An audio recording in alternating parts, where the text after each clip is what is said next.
एक स्नाइपर की सनसनीखेज दास्तान जो तन्हा दुश्मन की फौजों से नबर्द आजमा रहा।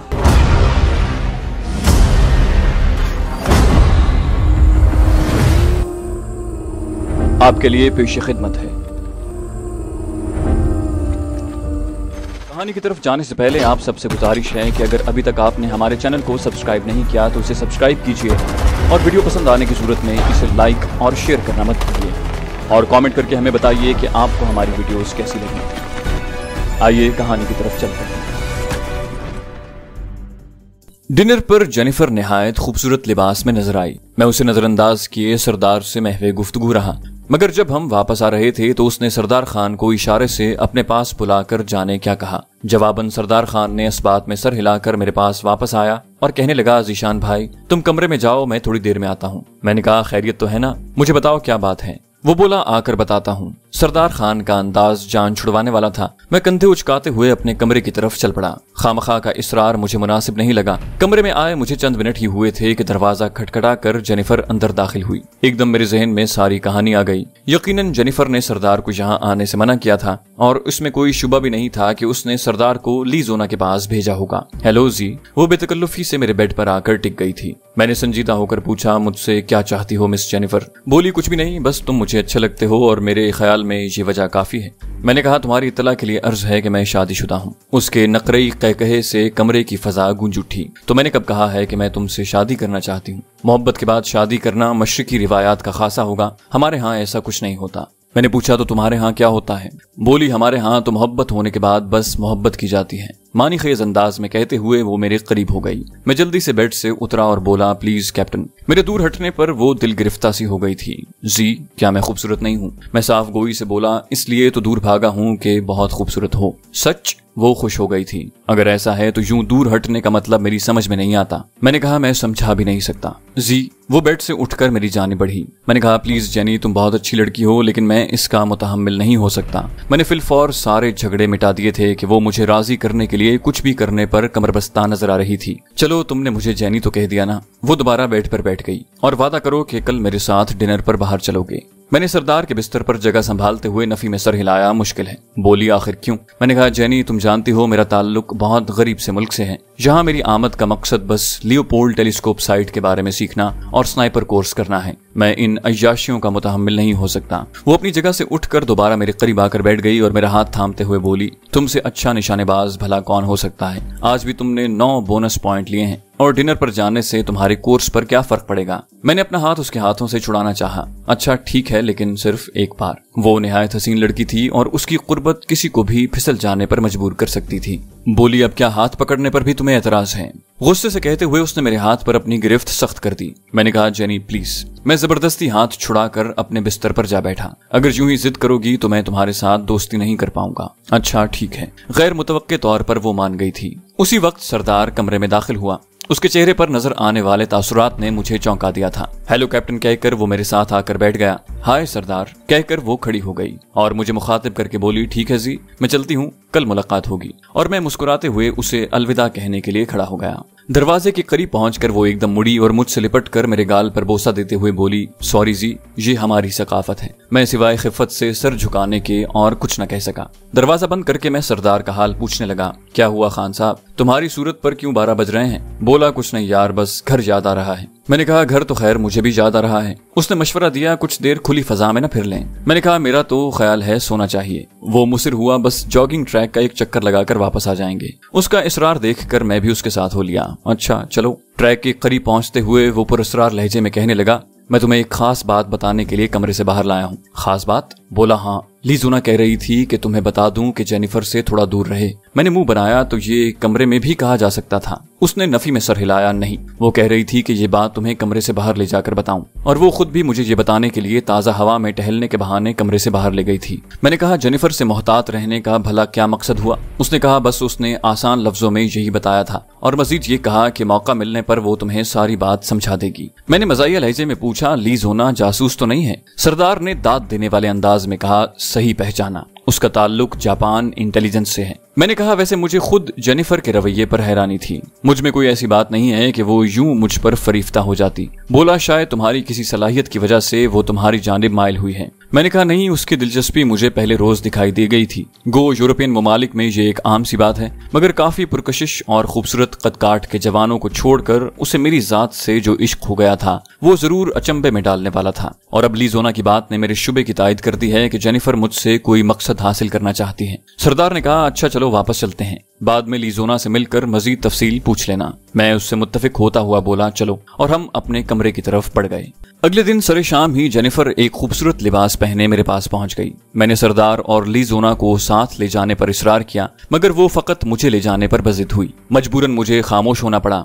उसके पास अपनी कार मौजूद थी। ट्रेनिंग कैंप से निकलकर बजाय शहर की तरफ जाने के वो बाहर की जानिब मुड़ गई। मैंने हैरानी से पूछा कहाँ जा रही हो? उसने इत्मीनान से जवाब दिया पहले लॉन्ग ड्राइव, उसके बाद डिनर करेंगे। मैंने फिक्र जाहिर की देर हो जाएगी। बोली कोई देर नहीं होती। एक हाथ से स्टीयरिंग संभालते हुए उसने अपना दूसरा हाथ मेरे हाथ पर रख दिया। जैसे तुम्हारी मर्जी। मैंने बहस करना मुनासिब न समझा। उसी वक्त उसके मोबाइल पर कॉल आने लगी। वो मेरा हाथ छोड़कर कॉल रिसीव करने लगी। जी, मैं मेहमान के साथ डिनर पर जा रही हूँ। मुख्तसर जवाब देकर उसने राब्ता मुनक़ता कर दिया। उस वक्त पाकिस्तान में भी मोबाइल फोन खवास के हाथों से निकलकर अवाम के हाथों में नजर आने लगे थे। गो मैं खुद इस नेमत से महरूम था, मगर मोबाइल मेरे लिए कोई नई चीज नहीं थी। करीबन 10 किलोमीटर का फासला तय करने के बाद उसने एक ज़ेली सड़क पर कार मोड़ दी। कार के थोड़ा सा आगे बढ़ते ही मेरी नजर छोटी दीवार वाली फार्म नुमा इमारत पर पड़ी। गोया वो ज़ेली इमारत की बजाय उस इमारत का पहुंचने का रास्ता था। मैंने उसे गहरी नजरों से देखते हुए पूछा ये हम कहाँ जा रहे हैं? उसने एक भरपूर कहकहा लगाया, इसे कहते हैं सरप्राइज। ये फार्म हाउस मेरे अब्बू के दोस्त का है। आज हम यहीं डिनर करेंगे। और फिक्र न करो, मैंने उसे बता दिया था कि मेरा मेहमान एक मुस्लिम है। उसने गोश्त वगैरह किसी मुस्लिम से ही लाया होगा। मैंने नाराजी से पूछा मगर हम तो किसी होटल में जाने वाले थे ना? वो बोली नहीं, और फार्म हाउस के दाखिली दरवाजे पर कार रोककर हेडलाइट बुझाई। उसी लम्हे खुद कार का दरवाजा खुल गया। कार आगे बढ़ाते हुए वो तसल्ली बख्श अंदाज में बोली मैंने फकत बाहर जाने की बात की थी। अगर तुमने खुद से होटल समझ लिया तो मेरा क्या कसूर? ये कहते हुए उसने खुले सहन में कार रोक दी। और अभी आते वक्त भी कुछ ऐसा कहा था कि लॉन्ग ड्राइव के बाद डिनर करेंगे। वो हंसी तो क्या ये गलत है? ये कहते हुए वो नीचे उतर गई। मैं भी दरवाजा खोलकर बाहर आ गया। उसी वक्त अंदरूनी इमारत से उधेड़ उम्र का एक मर्द और एक औरत बरामद हुए। इमारत में हर तरफ लगे बड़े बड़े एनर्जी सेवर की वजह से दिन का सा समा था। उन्होंने करीब आते ही जेनिफर को गले से लगाकर प्यार किया और मुझसे पुरतपाक मुसाफा किया। जेनिफर ने तारुफ का फरीजा सर अंजाम देते हुए मर्द की तरफ इशारा करते हुए कहा ये हैं जनाब अंकल एंथनी ग्रांट, और ये हैं आंटी पेट्रिशिया। और फिर मेरा हाथ पकड़कर बोली और ये हैं मिस्टर जीशान, जिसे मैं जी कहकर मुखातिब करती हूँ। एंथनी ने रस्मी अंदाज में कहा तुमसे मिलकर खुशी हुई। पेट्रिशिया ने मशवरा दिया अंदर चलते हैं, बकिया गुफ्तगू वहाँ करेंगे। इमारत अंदर से बहुत सजी हुई और खूबसूरत थी। ड्राइंग रूम के अंदर बिछे हुए कीमती सोफों को देखकर मुझे यकीन हो गया कि वो कोई फार्म हाउस वगैरह नहीं था। हमारे नशिस्त संभालते ही एक बावर्ती मुलाजिम ट्रॉली धकेलता हुआ अंदर दाखिल हुआ। ट्रॉली दर्जन भर ग्लास मुख्तलिफ किस्म के रंग के मशरूब से भरे हुए रखे थे। लड़के घबराना नहीं, ये मुख्तलिफ किस्म के जूस हैं। एंथनी ने मुस्कुराते हुए मुझे तसल्ली दी। मैंने इस बात में सर हिलाते हुए एक ग्लास उठा लिया। पेट्रिशिया मुस्तफसिर हुई, रस्ते में कोई तकलीफ तो नहीं हुई? जेनिफर ने जवाब दिया हम कौन सा पैदल आए हैं आंटी। एंथनी मुझे मुखातिब हुआ था तो कैसी जा रही है ट्रेनिंग? मैंने मुख्तसरन कहा बहुत अच्छी। पेट्रिशिया ने पूछा इससे पहले कभी अमेरिका आना हुआ? मैंने कहा नहीं, ये पहला मौका है। बोली तो फिर पसंद आया हमारा मुल्क? उसके लहजे में दुनिया की ताकतवर मुमलिकत क्या शहरी होने का गुरूर कूट कूट कर भरा हुआ था। मैंने हकीकत बयान करते हुए कहा क्या तबसरा करूं, आज पहली बार ट्रेनिंग कैंप से निकला हूं और वो भी रात के वक्त। एंथनी ने कहा इतवार को तो छुट्टी होती है, घूम फिर लिया करो। काफी देर से खामोश बैठी जेनी ने शोख लहजे में कहा इसे ट्रेनिंग में पहली पोजीशन के हुसूल का बुखार चढ़ा है, छुट्टी के दिन भी ट्रेनिंग में जुटा रहता है। एंथनी ने अफसोस भरे अंदाज में कहा वैसे ये तो ज्यादती है कि अमेरिका में आकर इस तरह ट्रेनिंग कैंप में महदूद होकर बैठा रहा जाए। जेनिफर ने पेट पर हाथ फेरते हुए कहा मेरा ख्याल है पहले डिनर करते हैं, बाकी गप्पे बाद में हाँकेंगे। पेट्रिशिया और एंथनी मुस्कुराकर खड़े हो गए। मैंने भी उनका साथ दिया। वसी डाइनिंग टेबल मुख्तलिफ लवाजमात से भरी हुई थी। लड़के चिकन और बीफ एक मुस्लिम की दुकान से खरीदा है, बल्कि ये सारी डिशें पकाने वाला भी एक इंडियन मुसलमान है। मैंने जेनी की हिदायत पर पूरा अमल किया है, तुम बेफिक्र रहो, हर डिश पर हाथ साफ कर सकते हो। शुक्रिया अंकल। जेनी ने एंथनी का शुक्रिया अदा करने में देर नहीं लगाई थी। खाना खाने के बाद हम दोबारा ड्राइंग रूम में आ गए थे। एंथनी और पेट्रिशिया मुझसे पाकिस्तान के बारे में मुख्तलिफ सवालात करने लगे। तालिबान की हुकूमत के खात्मे के बाद दहशतगर्दी की उठने वाली लहर ज्यादातर उनके सवालात का मौजू रही। अच्छा, तुम लोगों के लिए ऊपर वाला कमरा ठीक कर दिया था, हम आराम करने जा रहे हैं, तुम भी एंजॉय करो।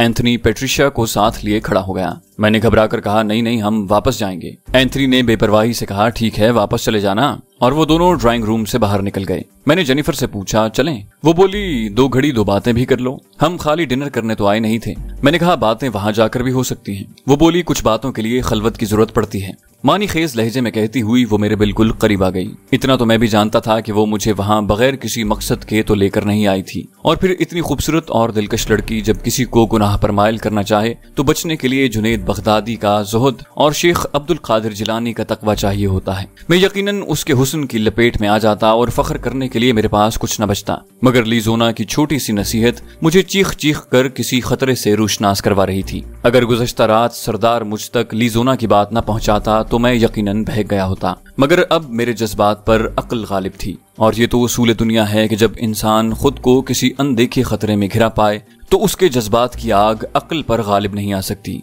मुझे उस वक्त वाज़े तौर पर लग रहा था कि कोई नादीदा आंख हमारी निगरानी कर रही है। मैं खुद को उसकी गिरफ्त से आजाद करवाता हुआ उठ खड़ा हुआ। मैंने कहा, मेरा ख्याल है इस बारे में मैंने तुम्हें पहले बता दिया था। वो जल्दी से मेरा हाथ पकड़ते हुए बोली, जी, लड़की मैं हूँ और घबरा तुम रहे हो। मैंने कहा, हाँ, क्योंकि मेरा मजहब, मेरी तहजीब, मेरा माशरा और पाक आर्मी का कानून मुझे इस काम की इजाजत नहीं देता। वो हंसते हुए खड़ी हुई और बेबाकी से मुझसे लिपट गई। ये लतीफे किसी और दिन के लिए संभाल रखो। जेनिफर, मेरा ख्याल है तुम्हें गाड़ी के बगैर मुझे कैंप तक पहुंचने के लिए 1 घंटे से ज्यादा का वक्त नहीं लगेगा। ये कहते हुए मैंने बड़ी सख्ती से खुद को उसकी गिरफ्त से छुड़वाया था, क्योंकि अगर वो मजीद कुछ देर मुझसे लिपटी रहती तो शायद मेरी मुदाफियत दम तोड़ देती। जेनिफर के चेहरे पर खजालत और गुस्से के आसार देखकर मैं बगैर माजरत के बाहर की जानिब चल पड़ा। लेकिन इससे पहले कि मैं दाखिली दरवाजे तक पहुंचता, मेरी समातों से एंथनी की आवाज टकराई, मिस्टर जीशान, 1 मिनट। मैंने हैरत से मुड़कर देखा। पेट्रिशिया और वो दोनों इकट्ठे खड़े थे। एंथनी ने कहा, हमारी बात सुनकर चले जाना। उसके अंदाज को देखते हुए मैं खामोशी से पलटकर उनके सामने पहुंच गया। जी फरमाइए। उसने मुझे नशिस्त संभालने का इशारा किया, बैठकर बात करते हैं। उसने हाथ में एक छोटा सा ब्रीफकेस पकड़ा हुआ था। मेरे सामने बैठते हुए उसने जब वो ब्रीफकेस टेबल पर रखा तभी मेरी नजर उस बैग पर पड़ी। बैठ जाओ कैप्टन। इस मर्तबा एंथनी के लहजे में पहले वाली शफकत और प्यार मोहब्बत की जगह हुक्म का असर वाज़े तौर पर महसूस किया जा सकता था। जेनिफर भी सर झुकाए बैठ गई। एंथनी ने ब्रीफकेस खोलकर मेरी तरफ घुमाया। $100 के नए कड़कड़ाते नोटों की गड्डियां देखकर मैं शिश्त रह गया। ये $50,000 हैं। तुम्हारे मुल्क की करेंसी में ये कितने होंगे, ये हिसाब खुद कर लेना। एंथनी ने इत्मीनान से वो ब्रीफकेस मेरी जानिब खिसका दिया। ब्रीफकेस को हाथ लगाए बगैर मैं मुस्तफसिर हुआ। किस खुशी में? बोला, एक छोटे से काम का ये पेशगी मुआवजा है, बकिया का आधा मुआवजा काम होने के बाद। मैंने कहा, यकीनन मुझे किसी गैर कानूनी काम में दिलचस्पी नहीं होगी। वो बोला, कानून कौन बनाता है? हुकूमत। क्या मैं सही कह रहा हूँ? मैंने इस बात में सर हिला दिया। हाँ। बोला, तुम्हारी तसल्ली के लिए अर्ज है कि ये अमरीकी हुकूमत का ही काम है और मेरा ताल्लुक अमेरिकन CIA से है। तसल्ली के लिए मेरा कार्ड देख सकते हो। उसने जेब से अपना सर्विस कार्ड निकाल कर मेरे सामने रख दिया। मैंने कार्ड को हाथ लगाए बगैर उसके मुंदरजात पर निगाह दौड़ाई। कर्नल स्कॉट डेविड लिखा हुआ था। मेरा असल नाम स्कॉट डेविड है और ये कर्नल जूली रूजवेल्ट हैं। मैंने कहा, शायद तुम सही कह रहे हो, मगर मैं पाकिस्तान आर्मी के ज़ेरे कमान हूँ। इस रकम की बजाय मुझे मेरे सीनियर्स से हुक्म दिलवा दें, इतनी रकम खर्च करने की जरूरत नहीं पड़ेगी। वो बोला, कुछ काम ऐसे होते हैं जिन्हें खुफिया रखने की जरूरत पड़ती है। मैंने कहा, छुपा कर करने वाला काम गलत ही होता है सर। मैंने हतुल विसा कोशिश की कि मेरे लहजे से तलखी या तंज न झलके। वो हंसा।